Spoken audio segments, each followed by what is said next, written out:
In my first month in the Philippines, I ran into 5 culture shocks that didn't just surprise me, they completely changed who I am. From the almost aggressive hospitality to food that pushed my limits, these moments shattered my Western way of thinking and totally reshaped my view of the world. And the first one happened pretty much the second I stepped off the plane.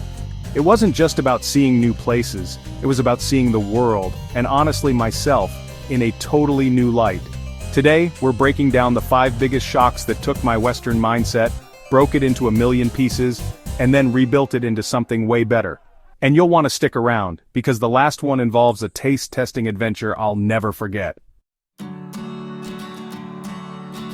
The first thing that just floored me was the hospitality. I mean, where I'm from, people are nice. We say hi, we hold the door open, standard stuff. But Filipino hospitality is a different beast. It's an active, relentless, all-consuming force of nature. From the moment I got there, I was just surrounded by smiles and genuine offers to help. My first real taste of this was with my friend's family. They invited me over for dinner and I'm thinking, cool, a casual meal. I could not have been more wrong. The second I walked in, I was hit with this chorus of kain na, which means, let's eat. And it wasn't a suggestion, it was a loving command. And the table. It wasn't just a meal, it was a feast. I'm talking 15 or 20 different dishes, huge platters of food for what I thought was a small get-together. In the West, you bring a bottle of wine or a small dessert. Here, the host provides everything and then some. They're not just trying to feed you for one night, they're trying to feed you for the next week. And just when I thought I couldn't physically eat another bite, they started packing up containers of food for me to take home, a practice called pabayon. It wasn't just encouraged, it felt like a mandatory part of the experience. This wasn't about being polite, it was a love language. Food is how Filipinos show you they care, and a guest leaving hungry is basically a sign of failure. This whole experience just rewired my brain. I came from a culture where you keep a polite distance. You know, you don't want to impose. Here you're not a guest for long, you're immediately treated like family. That shock, that feeling of instant belonging was the first crack in my individualistic Western shell. It taught me that community isn't always something you have to earn, sometimes it's just freely given. And that sense of community leads right into the second culture shock, the bayanihan spirit. Bayanihan is a Filipino word for communal unity and cooperation. The classic image is of townspeople literally carrying a neighbor's house, a bahay kubo, to a new spot. And while you probably won't see that anymore, the spirit behind it is everywhere. Coming from a fiercely individualistic culture where we're all taught to pull ourselves up by our own bootstraps, this was a huge shift. In the Philippines, your community is your safety net. People help each other out, no strings attached. I saw this firsthand after a typhoon hit. The way everyone came together was just incredible. Neighbors who had very little themselves were sharing food, helping clear debris, and offering a place to stay. It wasn't organized by some official agency, it was just people helping people. That was modern bayanihan. This idea of selfless, collective good is everywhere. It's in the small things too. It's a group of strangers helping a driver push a stalled jeepney. It's the community pantries that popped up during the pandemic, with a simple motto, take what you need, give what you can. It's a powerful challenge to the Western idea that you have to face everything alone. It taught me that real strength isn't just about how tough you are as an individual, but about the power of a community that truly shows up for each other. Culture shock number 3 was figuring out the complex, unspoken rules of respect. In the West, we tend to be pretty direct. We say what we mean, and we mean what we say. But in the Philippines, communication is way more indirect, and it's all designed to maintain harmony and make sure no one is embarrassed or loses face. A concept known as, one of the first things I had to learn was how to say no. Or, more accurately, how to say it.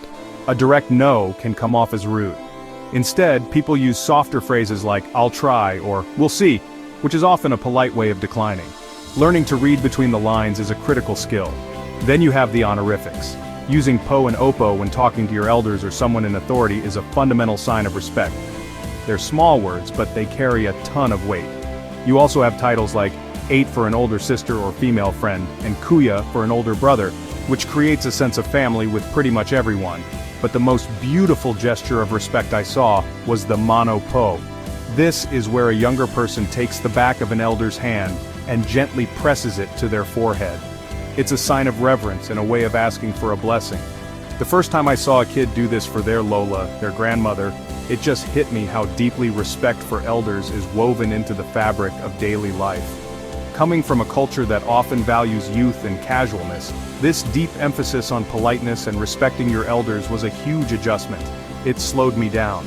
It made me think more about my words and how they affect the people around me. It taught me that communication isn't just about information, it's about building relationships. The fourth culture shock that completely messed with my head was the concept of time. In the West, we are slaves to the clock. Our lives run on schedules, deadlines, and the idea that time is money. Showing up even a few minutes late can be a big deal. And then, I encountered Filipino time. This is the famous, and often joked about, habit of being fashionably late for social events. For the first few weeks, it drove me nuts. A party set for 7 in the evening might not really get going until 8:30 or even 9. An appointment might have a flexible start time. My punctual Western brain was practically short-circuiting, but the longer I stayed, the more I started to get it.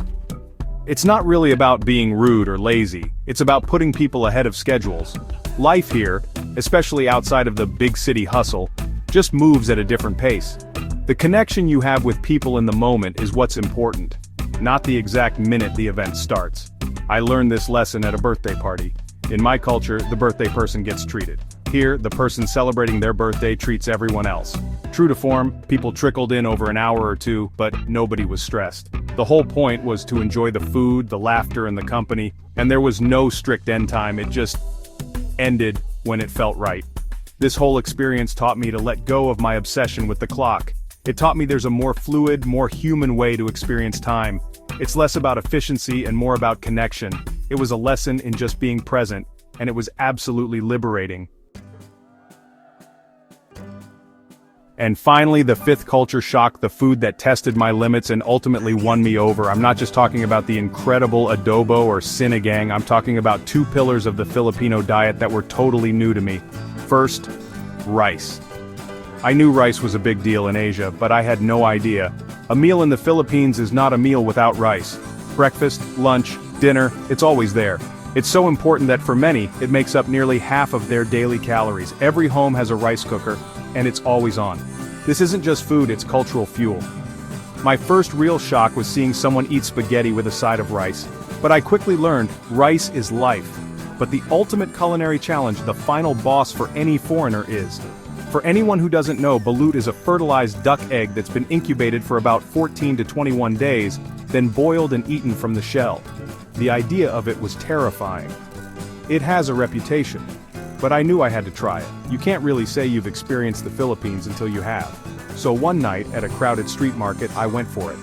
The vendor cracked the top, and I sipped the broth inside, which was surprisingly savory and delicious. Then it was time for the main event. My friends just said, "Don't look too close." I took a breath, sprinkled on some salt and vinegar, and took a bite.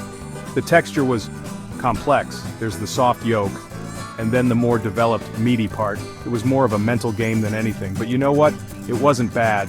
It was unique, savory, and an experience I will never ever forget.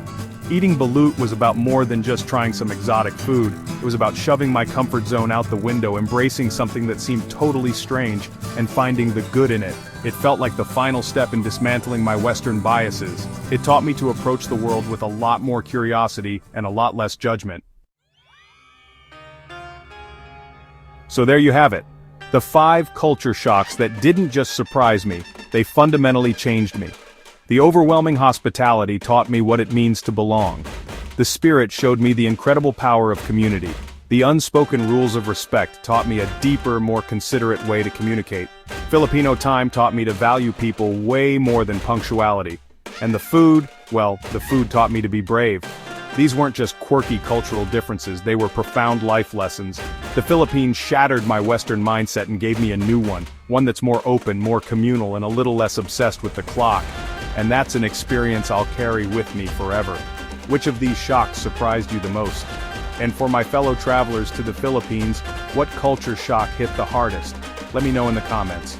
And if you enjoyed this little journey, don't forget to like and subscribe for more adventures.